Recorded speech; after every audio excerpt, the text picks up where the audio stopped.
ఎన్నిసార్లు వారు బ్యాంకు వారు అడిగినప్పటికీ అప్పుడు ఉండేటువంటి ప్రభుత్వం ఎటువంటి జవాబులు ఇవ్వకపోవడంతో ఈ యొక్క రాష్ట్రం మీద ఉండేటువంటి అభిప్రాయం కూడా చెడ్డ అభిప్రాయంతో వారు మీటింగ్లకు పిలిస్తే కూడా రాకుండా పోవడం జరిగింది అధ్యక్ష.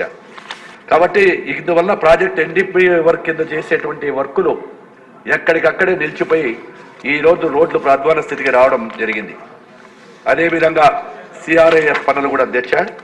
సిఆర్ఐఎఫ్ల పథకంలో 2296 కోట్ల రూపాయలకు గాను 1750 కిలోమీటర్ల పొడవున విస్తరణ పటిష్టం చేయాలని చెప్పి చేపట్టడం జరిగింది.